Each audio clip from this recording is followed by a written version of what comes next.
मूलाधिकार पढ़े थे और मूलाधिकार के बाद आज हम बात करेंगे राज्य के नीति निर्देशक तत्वों की, डायरेक्टिव प्रिंसिपल्स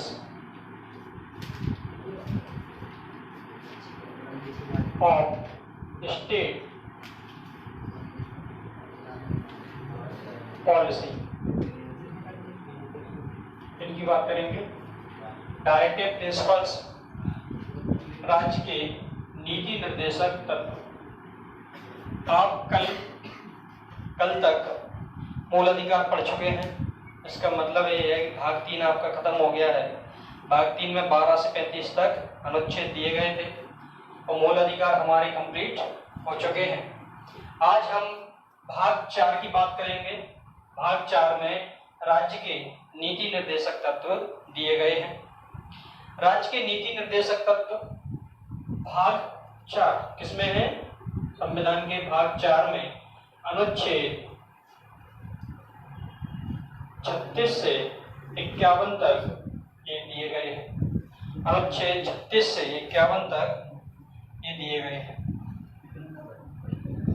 36 से 51 तक हमारे राज्य के नीति निर्देशक तत्व दिए हैं। स्टार्ट नहीं हुआ।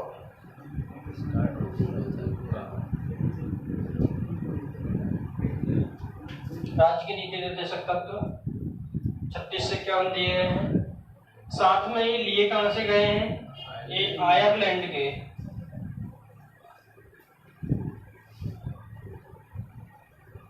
संविधान से, हमारे संविधान में लिए गए हैं, संविधान से लिए गए हैं। अधिकतर जो राज्य के नीति निर्देशक तत्व हैं वो अगर बात करें आयरलैंड में दूसरे देश से लिए गए हैं तो हमारे आयरलैंड के संविधान से लिए गए हैं। ये गैर न्यायोचित हैं। इसका मतलब ये है कि अवाद योग्य है। अवाद मतलब हम लोग इनके हनन पर कोर्ट नहीं जा सकते, जबकि मूल अधिकारों के हनन पर हम सीधे सीधे कोर्ट जा सकते हैं। अगर राज्य को या केंद्र सरकार को या किसी भी राज्य को, राज्य सरकार को कोई पॉलिसी बनानी होगी तो इनको वो ध्यान में रखेंगे, ये कहा गया है। तो ये क्या है? एक मूल निर्देश है जिनको ध्यान में रखकर राज्य पॉलिसी बनाएगा। इसका मतलब नियम एवं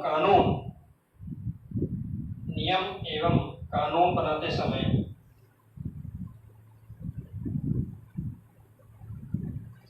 राज्य इनको ध्यान में रखेगा। राज्य इनको ध्यान में रखेगा। इसी के तहत अगर बात करें तो 36 से 51 में अनुच्छेद दिए गए हैं। ये 3 प्रकार के राज्य के नीति निर्देशक तत्व हैं। एक है समाजवादी, दूसरे हैं उदारवादी, तीसरे हैं गांधीवादी। ये दर्शन, सभी जो दर्शन हैं वो कहां पर हैं? राज्य के नीति निर्देशक तत्वों में दिए गए हैं।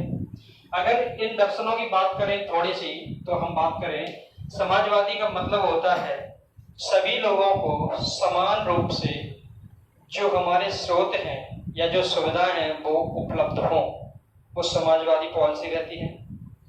उदारवादी का मतलब ये है कि नॉर्मली जो कंडीशन चल रही है बाजार के रूप में, जिस पर जितना हो पा रहा है वो उतना ले सकता है, जिस पर नहीं हो रहा है वो उतना कर सकता है, उदारवादी है। और एक गांधीवादी दर्शन है। गांधी जी कहते हैं कि हमारा भारत किसमें बसता है? गांव बसता है, इसलिए इनके प्रावधान इसमें किए गए हैं। लेकिन वो 36 से 51 तक है और आप लोगों को अगर वनडे एग्जाम की जरूरत के हिसाब से बात करें तो इनकी जरूरत नहीं है, इनको अंदर पढ़ने की इनकी जरूरत नहीं है, क्योंकि ये क्वेश्चन ये पूछे जाते हैं, डायरेक्ट क्वेश्चन आते हैं आपके लिए। राज्य के नीति निर्देशक तत्व जो है वो किस भाग में है, तो भाग 4 में है। कहां से कहां तक है, 36 से 51 तक है। और सबसे इंपॉर्टेंट क्वेश्चन ये पूछा जाता है कि ये किस देश के संविधान से लिए गए हैं, तो आयरलैंड के संविधान से ये लिए गए हैं। और ये क्वेश्चन पीएससी में भी आ चुका है, ये भी आ चुका है, और पीएससी में पूछा गया है 2014 के प्री में कि राज्य के नीति निर्देशक तत्व कैसे हैं, वाद योग्य हैं, अवाद योग्य हैं, गैर न्यायोचित हैं या न्यायोचित हैं। तो ये गैर न्यायोचित हैं, अवाद योग्य हैं। इसका मतलब ये है कि अगर हमारे इनका अधिकार का, ये नीति निर्देशक तत्वों का उल्लंघन होता है तो हम कोर्ट नहीं जा सकते, जबकि मूल अधिकारों के उल्लंघन पर हम सीधे कोर्ट जा सकते हैं। इसलिए इनको अवाद योग्य कहते हैं। और राज्य इनको ध्यान में रखेगा, जब भी कोई विधि बनाएगा, कानून बनाएगा, नियम बनाएगा, तो इनको याद रखेगा। क्यों? क्योंकि ये कल्याणकारी है, सभी का कल्याण करने वाले हैं। क्या है? कल्याणकारी है। और मैंने आपको कल भी बताया था कि अनुच्छेद 40 वो महत्वपूर्ण है, जिसमें पंचायतों का गठन की प्रक्रिया बताई गई है। इसी के तहत अच्छा, गांधी जी जो चाहते थे कि वो जब हमारा देश आजाद हुआ तो पंचायतों का गठन किया जाए, पंचायतों को बनाया जाए, लेकिन इसकी प्रोसेस में लंबा समय लग गया।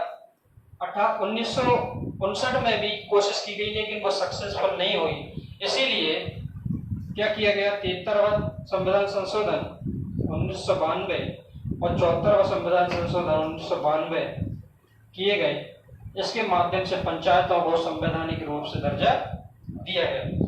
उसके बाद पंचायतें सक्सेसफुल रही हैं। ये गांधीवादी दर्शन की क्या है, पहुंच है, गांधीवादी दर्शन का इफेक्ट है, प्रभाव, उसी के कारण ऐसा हुआ है। इस अकेले अनुच्छेद को नोट कर सकते हैं। क्यों? क्योंकि पंचायतें हमारे लिए महत्वपूर्ण है और उसको हम पढ़ेंगे भी आगे, इसलिए तो इन सब चीजों को आप नोट कर सकते हैं। चलिए, ये हो गया राज्य की नीति निर्देशक तत्व में। इससे ज्यादा कुछ नहीं आता, इतना काफी है। ठीक, ये मूल संविधान में दिए गए थे। इसका मतलब हमारे संविधान बनाया था, उस संविधान में राज्य की नीति निर्देशक तत्व दिए गए, मतलब जोड़े गए थे उसी वक्त। ठीक है, संविधान बना था। चलिए, अब आते हैं मूल कर्तव्य। हमें अधिकार मिले हैं तो हमारे कर्तव्य होने चाहिए कि नहीं? कुछ कर्तव्य होने चाहिए कि हम ऐसा करेंगे। हमारा कर्तव्य है कि हमारे बच्चों को पढ़ाएं लिखाएं, ऐसा है कि नहीं? कर्तव्य भी होने चाहिए। जैसे आपके माता पिता ने आपको पढ़ाया या आपके लिए सुविधा प्रोवाइड करवाई, तो आपका भी ये धर्म बनता है, फर्ज बनता है कि उनके लिए सुविधाएं बुढ़ापे में या फिर उनको जरूरत पड़े तो आप प्रोवाइड करवाएं। ये क्या है? आपका धर्म है, फर्ज है, राइट। अब बात करते हैं मूल अधिकार। मूल अधिकार, मूल कर्तव्य, मूल कर्तव्य, फंडामेंटल ड्यूटीज, फंडामेंटल ड्यूटीज, मूल कर्तव्य। अगर मूल कर्तव्यों की बात करें तो ये मूल संविधान में नहीं थे। ये मूल संविधान में नहीं थे।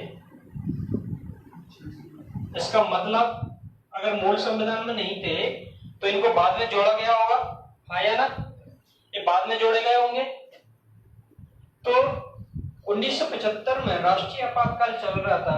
उस वक्त इंदिरा गांधी की सरकार ने क्या किया, उन्होंने कहा अधिकार मांगते रहते हैं सब लोग, उनके कर्तव्य भी तो होने चाहिए। इसलिए 1976 में एक समिति बनाई, स्वर्ण सिंह समिति, और इनसे कहा गया कि आप एक काम करिए, मूल अधिकारों के बारे में हमें सलाह मशवरा दीजिए। तो इन्होंने कहा कि 8 मूल कर्तव्य जोड़े जाएं। कितने? 8 मूल कर्तव्य जोड़े जाएं। सरकार ने इनकी सिफारिशें मानी और 42वां संविधान संशोधन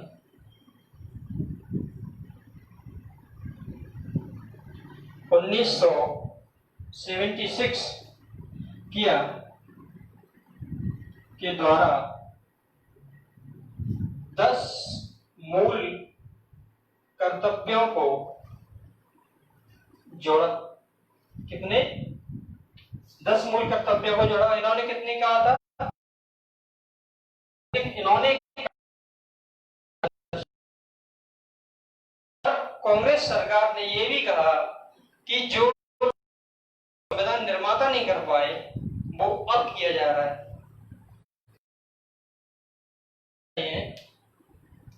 इनमें क्या है? कर्तव्यों में ये है कि हमारी जो विरासत है उनका संरक्षण करना, हमारे राष्ट्रीय ध्वज का सम्मान करना, ये सब चीजें। अब ये 10 कर्तव्य जोड़े गए, लेकिन ये किससे गए थे? ये पूर्व सोवियत संघ से लिए गए। आज का क्या है? वो रूस है। क्या है? रूस से लिए गए। कहां से लिए गए हैं? रूस से लिए गए हैं। 42वें संविधान संशोधन 1976 के द्वारा 10 मूल कर्तव्यों को जोड़ा गया। ये 10 मूल कर्तव्य 76 में जोड़ दिए गए और ये लिए कहां से गए? पूर्व सोवियत संघ से लिए गए। अब बात ये आती है कि कौन से अनुच्छेद में? तो भाग 4 का में ये जोड़े गए। अनुच्छेद कौन सा जोड़ा गया? एक नया अनुच्छेद भी बनाया गया था, 51 का अनुच्छेद। एक नया भाग 4 का बनाया और अनुच्छेद बनाया 51 का। क्या बनाया? 51 का। तो इसके लिए एक नया भाग बनाया गया, भाग 4 का, और अनुच्छेद बनाया गया 51 का। ठीक है। तो क्वेश्चन बनता है कि हमारे जो मूल कर्तव्य हैं वो कहां से लिए गए हैं? तो रूस के संविधान से लिए गए हैं। और इसके लिए कौन सा भाग जोड़ा गया? 4 का जोड़ा गया। और कौन से अनुच्छेद में है? तो 51 का में है। आप ये जानते हैं 36 से 51 तक क्या है? क्या है? राज्य के नीति निर्देशक तत्व है। और आपसे कहें कि 51 का में क्या है? तो मूल कर्तव्य है। अब ये जोड़ दिए गए। जोड़ने के बाद में एक कर्तव्य और जोड़ा गया, जो 86वां संविधान संशोधन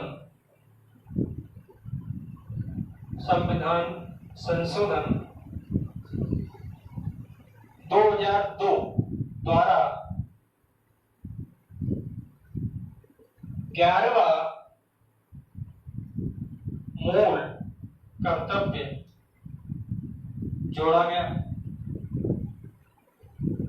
इसमें क्या कहा गया? इसमें कहा गया 6 से 14 वर्ष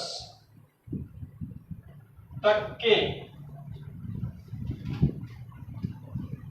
सभी बच्चों को अनिवार्य एवं निःशुल्क शिक्षा प्रदान। सभी बच्चों को अनिवार्य एवं निःशुल्क शिक्षा प्रदान करना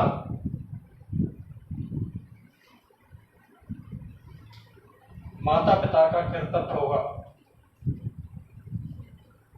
माता पिता या राज्य का, किसी का भी कर्तव्य, मान लो राज्य है, ठीक है, तो ये कर्तव्य है।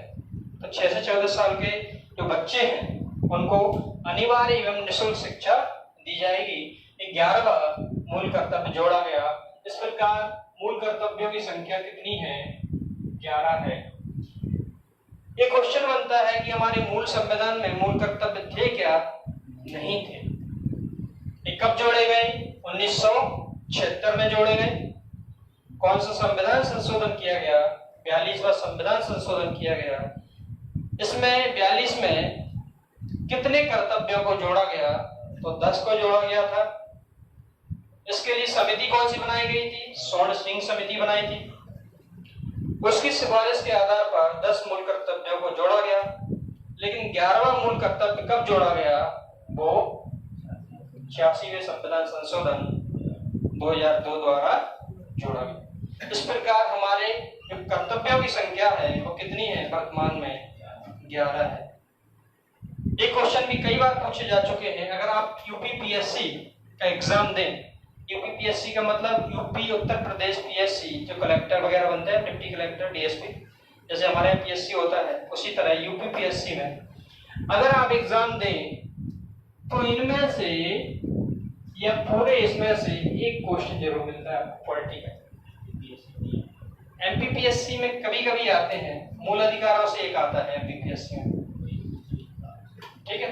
एमपीपीएससी में मूल अधिकारों, राज्य नीति निर्देशक तत्व और कर्तव्यों से एक क्वेश्चन 100% आता है।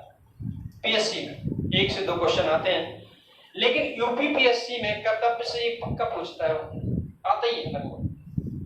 ये अंतर है।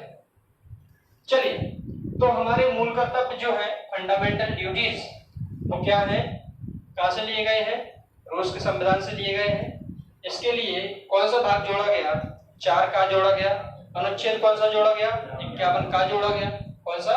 51 का। इसके लिए समिति कौन सी बनाई गई? स्वर्ण सिंह समिति बनाई गई 1976 में, जिसके आधार पर हमने 42वां संविधान संशोधन 1976 किया, जिसके अंतर्गत हमने 10 मूल कर्तव्यों को जोड़ा जो पूर्व सोवियत संघ अर्थात रूस से लिए गए, और इसके अंतर्गत 4 का और अनुच्छेद 51 का नए अध्याय बनाए गए। 4 का अध्याय बनाया, भाग बनाया, साथ में अनुच्छेद 51 का भी 80वां संविधान संशोधन किया। 2002 में 11वां मूल कर्तव्य जोड़ा गया। एक चीज और है कि 42वां संविधान संशोधन को मिनी संविधान भी कहा जाता है। मिनी संविधान भी कहा जाता है। क्यों कहा जाता है? क्यों? क्योंकि इसमें इतने सारे प्रावधान जोड़े गए, बहुत सारे प्रावधान जोड़े गए। इसमें मैंने आपको बताया था कि 42वें संविधान संशोधन के अंतर्गत प्रस्तावना में संशोधन हुआ।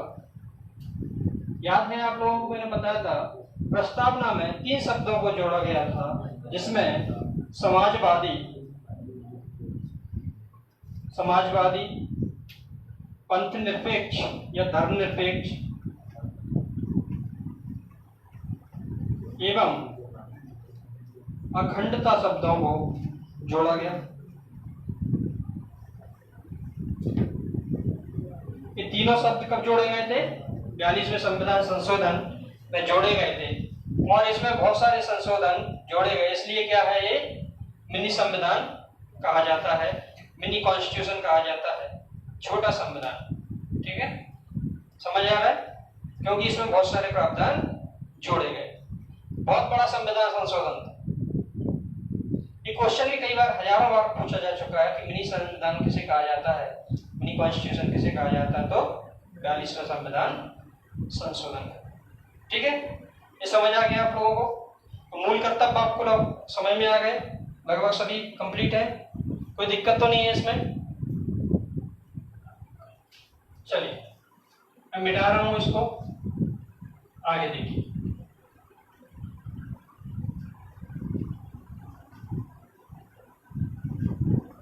भाग 4 का तक हो गया, उसके बाद में भाग 5 आता है। क्या आता है? भाग 5 आता है।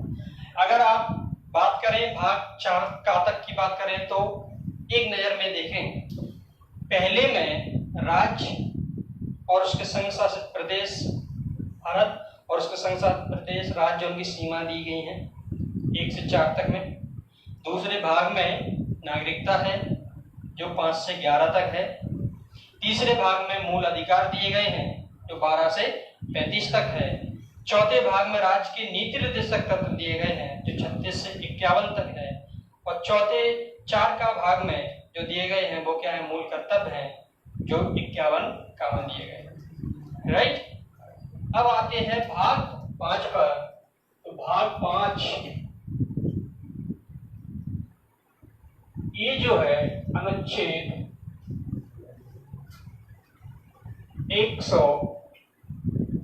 52 से 151 तक दिया गया है। इसमें क्या है, इसमें है संघीय सरकार, संघ सरकार या संघीय कर लो, संघीय सरकार। संघीय सरकार का मतलब जो केंद्र के स्तर पर है वो सरकार, जो हमारे प्रधानमंत्री बनते हैं, राष्ट्रपति बनते हैं, उपराष्ट्रपति बनते हैं, दोनों संसद के दोनों सदन, जिसमें संसद के दोनों सदन में क्या आता है, लोकसभा और राज्यसभा, महान्यायवादी, ये सभी चीजें किसमें आएंगी, इसमें आएंगी। केंद्रीय मंत्री, सभी लोग इसके ही पार्ट हैं, जिसमें 151 तक 52 से दिया गया है। और उच्चतम न्यायालय भी, सुप्रीम कोर्ट भी किसमें है, इसमें ही आ जाता है। लेकिन हमारे भारत में एकल न्याय प्रणाली है। इसका मतलब एक हायरार्की ऐसी बनी है कि छोटे से लेकर ऊपर तक सुप्रीम कोर्ट तक जाते हैं, तो वो थोड़ा सा न्याय के रूप में थोड़ा अलग हो जाता है। लेकिन संघीय सरकार का मतलब आप समझ रहे हैं कि केंद्र के स्तर पर जितनी भी मशीनरी काम करती है, जितने भी लोग कार्य करते हैं, चाहे राष्ट्रपति है, प्रधानमंत्री है, उप प्रधानमंत्री है, उपराष्ट्रपति है, मंत्री हैं, महान्यायवादी है, और लोकसभा अध्यक्ष, विधानसभा, लोकसभा और राज्यसभा के अध्यक्ष वगैरह, ये सभी जो है वो सब क्या है, वो सभी इसमें आते हैं। ठीक है, अब बात यह आती है संघीय सरकार। तो संघीय सरकार में अगर बात करें तो हमारे भारत में जो शासन प्रणाली अपनाई गई है वो कैसी है। हमारे भारत में संसदीय शासन प्रणाली अपनाई गई है।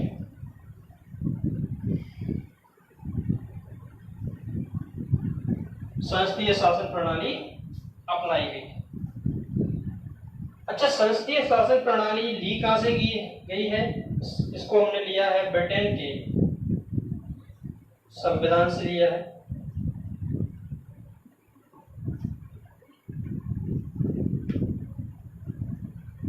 इसमें क्या होता है, हमारे भारत में क्या क्या है बताओ।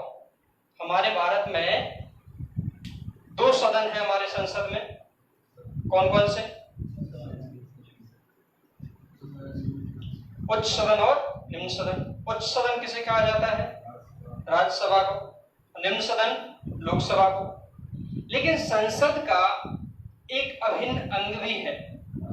संसद में क्या आता है, अगर संसद की बात करें, नॉर्मल संसद की अगर बात करें, संसद की पहले बात हम कल करेंगे, आज नहीं। तो संसद में आता क्या है, लोकसभा आता है, दूसरा आता है राज्यसभा, तीसरा क्या आता है, ये क्यों आता है, राष्ट्रपति भी आता है। राष्ट्रपति संसद का अभिन्न अंग है। ऐसा क्यों है, इसका रीजन ये है, लोकसभा और राज्यसभा से कोई बिल पास होके गया, कोई विधेयक पास होके गया, तो जब तक राष्ट्रपति साइन नहीं कर देते तब तक वो बिल अधिनियम बनेगा ही नहीं। इसका मतलब वो बिल, विधेयक, कानून नहीं बनेगा। इसका मतलब ये हुआ कि अगर ये साइन ना करे तो इन दोनों का कोई मतलब है ही नहीं। चाहे पास कर दें, कानून बनेगा क्या, नहीं बनेगा। इसका मतलब ये हुआ कि राष्ट्रपति संसद का अभिन्न अंग है, जिसको अलग नहीं किया जा सकता। चलिए, कार्यपालिका। संघ की कार्यपालिका जो है, अगर बात करें संघ की कार्यपालिका तो अनुच्छेद 52 से 78 तक ये दी गई है। इसमें क्या क्या आते हैं? इसमें आता है राष्ट्रपति, उपराष्ट्रपति, इसमें क्या आएंगे? राष्ट्रपति, उपराष्ट्रपति, प्रधानमंत्री,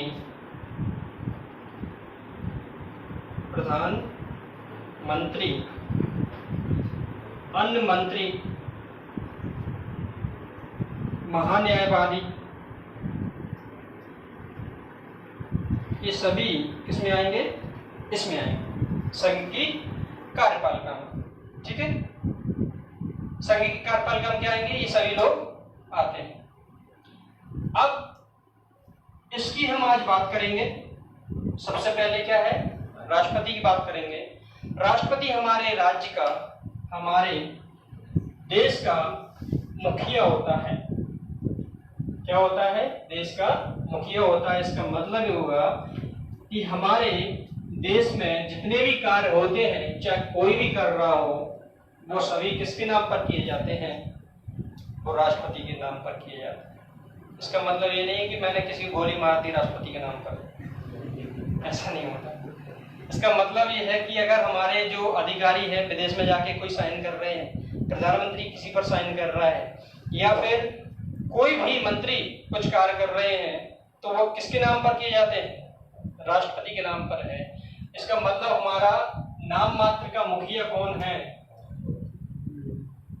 राष्ट्रपति नाम मात्र का मुखिया है। नाम मात्र का क्यों कहते हैं इनको? क्योंकि ये नाम के हैं, केवल साइन करने के लिए रखे गए हैं। इनका ज्यादा कोई कार्य नहीं रहता, क्योंकि जो वास्तविक शक्तियां हैं, वास्तविक शक्तियां किसमें होती हैं? प्रधानमंत्री में होती हैं। ये राष्ट्रपति हो गए। वास्तविक मुखिया कौन है? प्रधानमंत्री। तो आप देखेंगे हमारे मोदी साहब जो हैं प्रधानमंत्री, उनको आप देखेंगे तो वही छाए रहते हैं। हमारे राष्ट्रपति साहब का ज्यादा नाम नहीं आता है। क्यों? क्योंकि उनके पास इतनी पावर्स नहीं है, नॉर्मली पावर्स नहीं है अगर वास्तविक रूप में देखें तो। लेकिन सभी कार्य किसके नाम पर होते हैं? राष्ट्रपति के नाम पर होते हैं। अगर ये कहा जाए कि भारत सरकार का जितना भी पूरा भारत में है वो सब किसका है? राष्ट्रपति का है। अगर राष्ट्रपति का है और वास्तविक रूप से कार्य कौन करता है? प्रधानमंत्री करता है। हाँ या ना? चलिए, तो राष्ट्रपति के बारे में बात करेंगे हम लोग। तो राष्ट्रपति हेडिंग डालिए।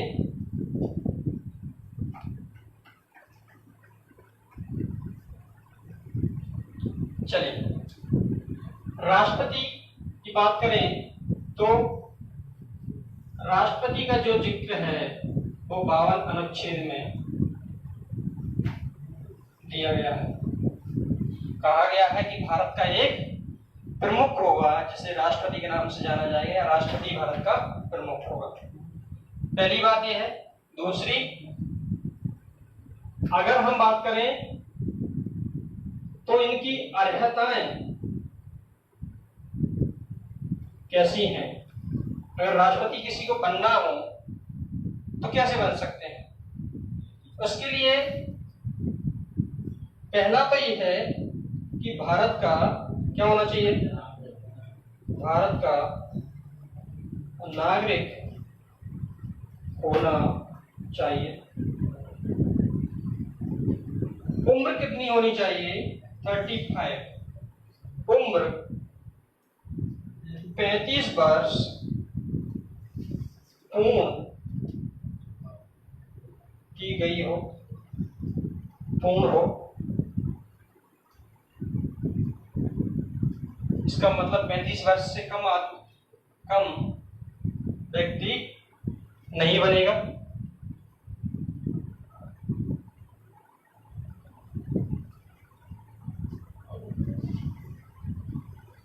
इसका मतलब क्या है, भारत का नागरिक होना चाहिए, उम्र 35 वर्ष होनी चाहिए, 35 वर्ष से कम उम्र का व्यक्ति राष्ट्रपति नहीं बनेगा।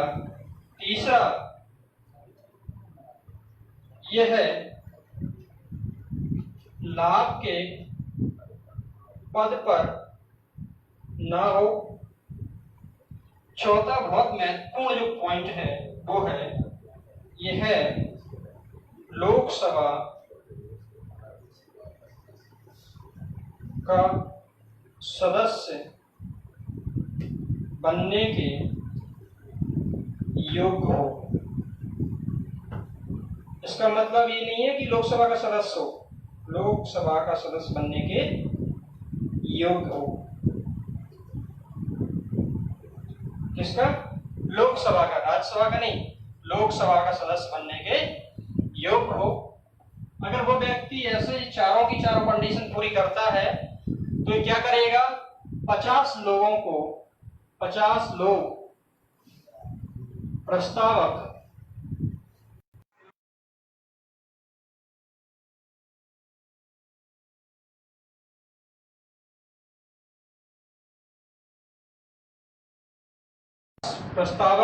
एवं 50 अनुमोदक होने चाहिए। इसका मतलब जो सांसद या राष्ट्रपति, विधायक या सांसद जो भी है, राष्ट्रपति के चुनाव में जो वोट डालते हैं वो लोग 50 साइन करके देंगे कि हम लोग इनको राष्ट्रपति बनाना चाहते हैं। ठीक है, किसको?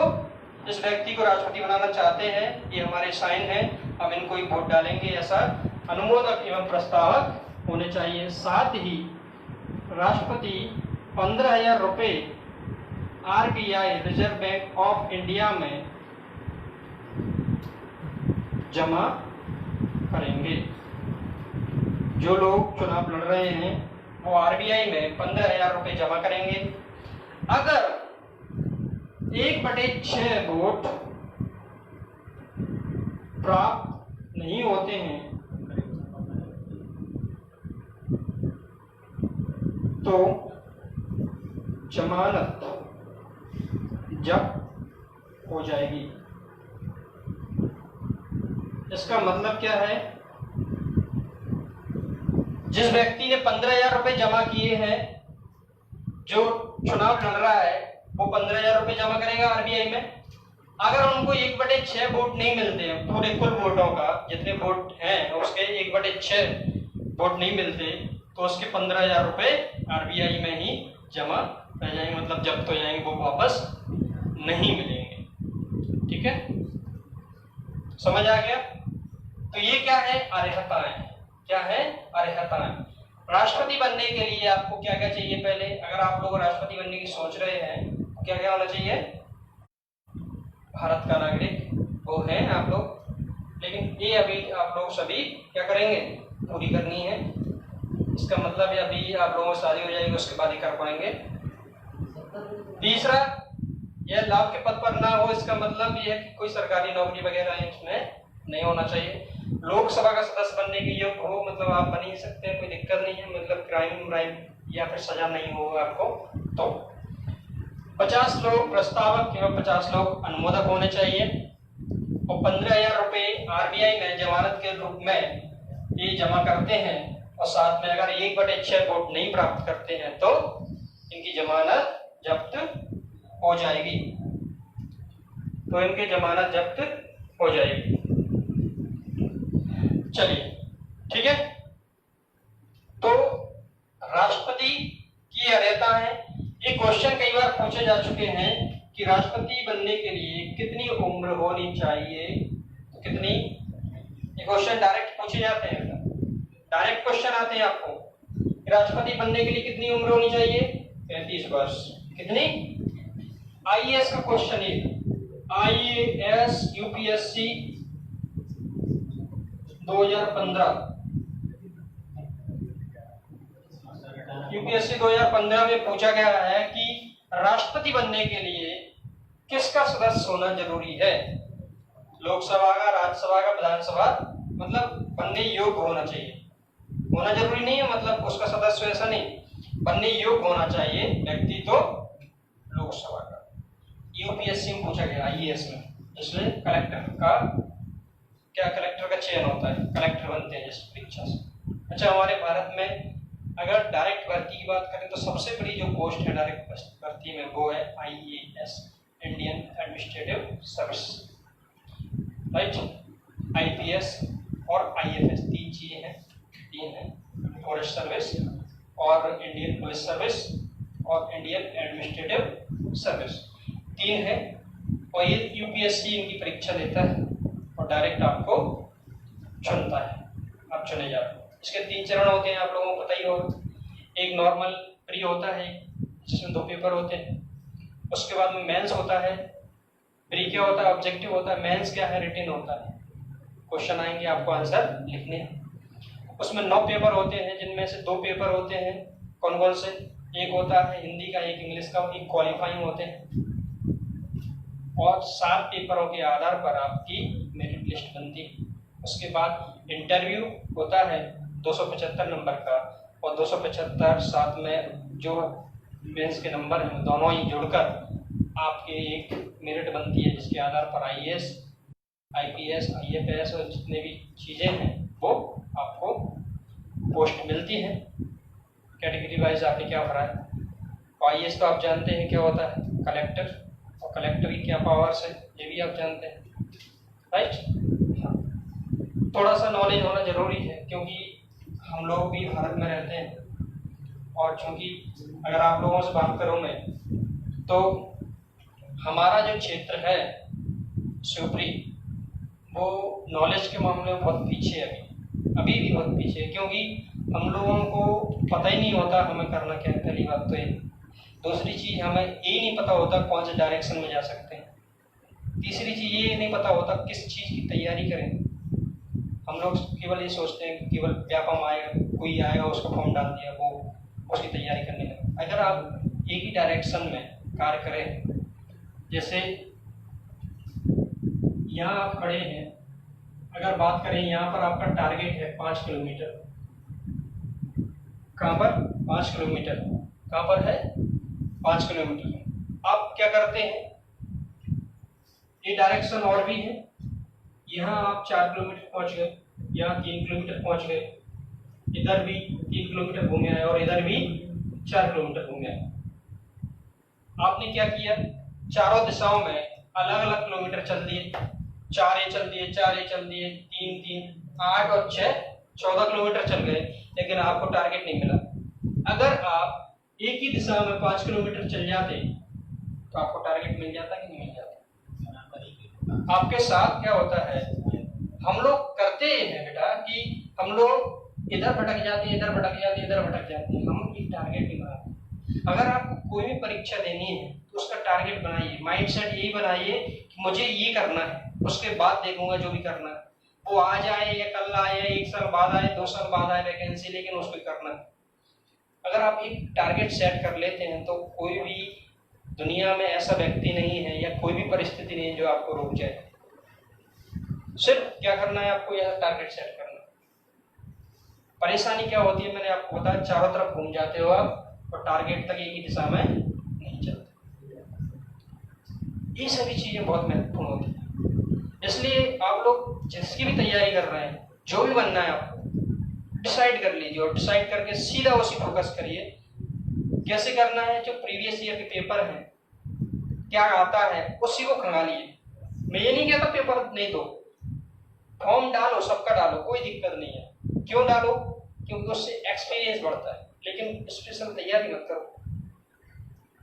तैयारी नहीं करनी स्पेशल कि भैया मैं इसकी भी तैयारी करने लगा हूँ, इसकी भी करना है, इसकी भी कर रहा हूँ, और स्पेशल तैयारी करते हैं तो भटक जाते हैं।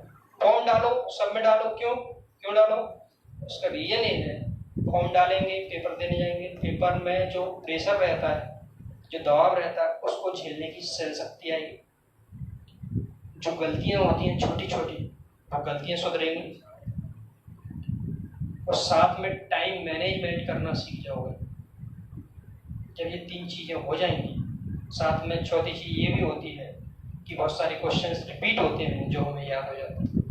3-4 चीजें हो जाएंगी, उस दिन आपका सिलेक्शन भी। तो जिस दिन सिलेक्शन होगा तो आप समझते हैं आपके समाज में क्या है, आपके प्रति आप लोगों की राय बदल जाएगी। फिर वो लोग ये कहेंगे कि मुझे तो पता था वो लड़का हीरा है। क्या है? हीरा है, हीरा है ना, कोयला नहीं। राइट? कहेंगे कि नहीं कहेंगे? तो ये अंतर है। चलिए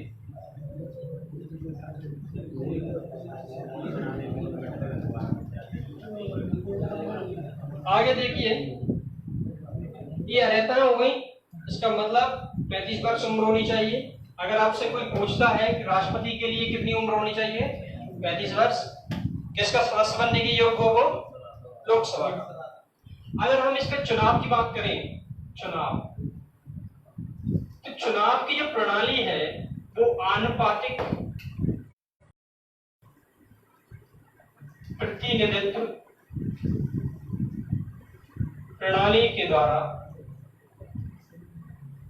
होता है। इसका मतलब ये है कि 4 कैंडिडेट हैं, मैं इधर लिखता हूं 4 कैंडिडेट है, ए, बी, सी और डी। अब कुछ लोगों ने ये बोला कि मैं इसको डालूंगा वोट, इसको बनाना चाहता हूं, लेकिन उसको सबको वोट डालना पड़ेगा। मैं पहले नंबर पर इसको बनाना चाहता हूं, अगर ये ना बने तो इसको बना दिया, अगर ये ना बने तो इसको बना दो, और इन तीनों में ही ना बने तो फिर इसको बना देना। ये आनुपातिक रूप से हमने प्रेफरेंस दिया है, इसका मतलब प्रेफरेंस प्रणाली है। ठीक है? क्या किया? अब दूसरा आया, दूसरा व्यक्ति, उसने क्या किया? पहला नंबर इसको दे दिया, दूसरा इसको दे दिया, तीसरा इसको दे दिया, इसको क्या दे दिया? चौथा दे दिया। अब इसमें ऐसे ही डाल देते हैं वोट। उसके बाद में क्या किया जाता है? सबसे पहले ये देखते हैं कि पहले नंबर किसको ज्यादा मिले हैं। पहला नंबर किसको ज्यादा मिला उसको देखते हैं, उसको अलग कर लेते हैं। ठीक है? उसके बाद में ये देखते हैं दूसरा नंबर किसको ज्यादा मिला है, उसको अलग कर देते हैं। ठीक? और बाकी को क्या है, अगर 50% से अधिक वोट ना मिले तो उसको बाहर करते जाते हैं, और उनके वोट इनको ट्रांसफर होते जाते हैं, ट्रांसफर करते जाते हैं। 50% जब तक नहीं हो जाते किसी व्यक्ति के वोट, तब तक वो ट्रांसफर होते रहते हैं, और जैसे ही 50% से अधिक हो गए वोट, उसको विनर घोषित कर दिया जाता है। ठीक है? तो ये आनुपातिक प्रणाली है। अब एकल संक्रमणीय मत, आनुपातिक प्रतिनिधित्व प्रणाली एवं एकल संक्रमणीय मत प्रणाली। एकल संक्रमणीय हस्तांतरण प्रणाली कह सकते हैं, हस्तांतरण मत प्रणाली। जैसे इसका मतलब क्या है, मैंने आपको समझाया ना, वही है। जैसे इसको पहले नंबर मिल गया, इसको मिल गया, और एक दूसरा ईगोर आ गया, इसने बोला ऐसा है। अब 3 लोगों ने वोट डाल दिए, तो हस्तांतरण कैसे होगा? इसको 2 मिल गए, इसका मतलब ये है ये जो व्यक्ति है ए, इसको मिल गए 2, और बाकी को इसको क्या है, इसको मिले हैं, और बाकी को इनके जो वोट हैं इसको ट्रांसफर होंगे। किसको? किसको होंगे? ए को होंगे। क्यों? क्योंकि इसको ज्यादा मात्रा में वोट मिले, तो ट्रांसफर होते रहते हैं, और 50% जिसके भी हो जाते हैं उसको विजेता घोषित कर दिया जाता है। अच्छा, इससे तो चुनाव हो गया, लेकिन इसमें भाग कौन लेता है? राष्ट्रपति के चुनाव में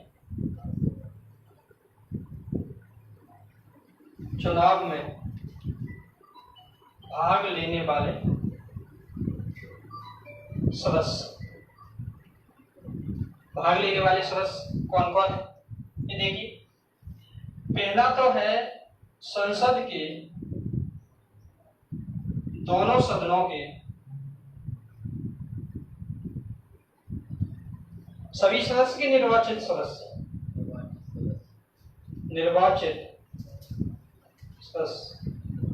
जो चुने गए हैं, जिनका चुनाव हुआ है, वो लोग ही इसमें वोट डाल सकते हैं। इसका मतलब जो नॉमिनेट किए हैं राष्ट्रपति ने, वो लोग इसमें वोट नहीं डालेंगे।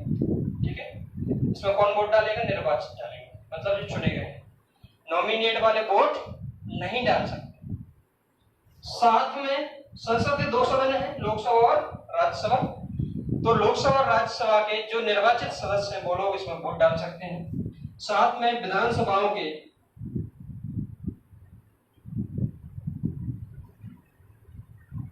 निर्वाचित सदस्य ये भी वोट डाल सकते हैं। विधानसभा में जो हमने विधायक भेजे हैं चुनकर वो वोट डाल सकते हैं, लेकिन नॉमिनेट इसमें भी नहीं आएंगे। तीसरा क्या है, दिल्ली एवं पुदुचेरी, और अब कौन सा एक राज्य और आ गया जिसमें केंद्र शासित प्रदेश और आ गया जिसमें विधानसभा है, तथा कौन सा, जम्मू एंड कश्मीर के निर्वाचित सदस्य, ये सभी इसमें भाग ले सकते हैं। लेकिन कौन नहीं ले सकता, इन सभी के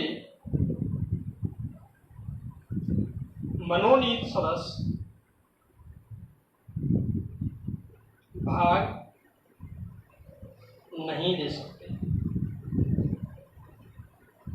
अगर मनोनीत किए गए हैं, नॉमिनेट किए गए हैं, तो वो सभी सदस्य इसमें भाग नहीं लेंगे, केवल निर्वाचित सदस्य ही इसमें भाग ले सकते हैं।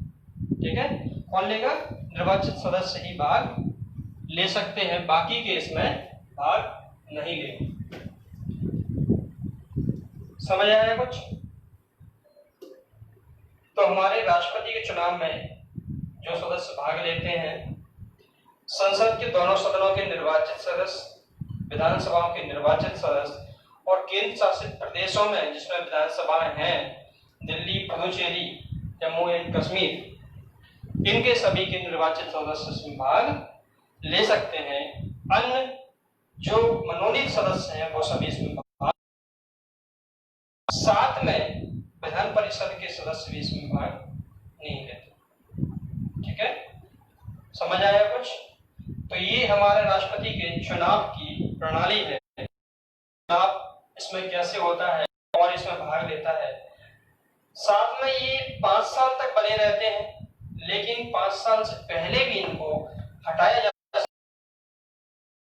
संविधान का इन्होंने उल्लंघन किया है, लेकिन इनके द्वारा इस पद पर रहते हुए जो कार्य किए गए हैं वो अवैध नहीं माने जाएंगे, वो सभी कार्य वैध होंगे। और इनको हटाने के लिए 14 दिन का नोटिस देना पड़ेगा, 14 दिन पहले बताना पड़ेगा और हस्ताक्षर करने पड़ेंगे सदस्यों को जिस सदन में ये लागू हो रहा है। इस प्रक्रिया को क्या कहते हैं, महाभियोग कहते हैं, इम्पीचमेंट कहा जाता है। और ये प्रक्रिया दोनों सदनों में से किसी में भी शुरू की जा सकती है, एक सदन से दूसरे सदन में जाएगी, और जब दोनों में पास हो जाएगा तो राष्ट्रपति को महाभियोग प्रणाली के तहत हटा दिया जाएगा। ये सभी चीजें मैं आप लोगों को कल बताऊंगा। साथ में राष्ट्रपति क्या कर सकते हैं, राष्ट्रपति क्षमादान कर सकते हैं, राष्ट्रपति की विधायी, कार्यकारी, न्यायिक शक्तियां क्या हैं, राष्ट्रपति आपातकाल भी लगा सकते हैं। ये सभी चीजें हम लोग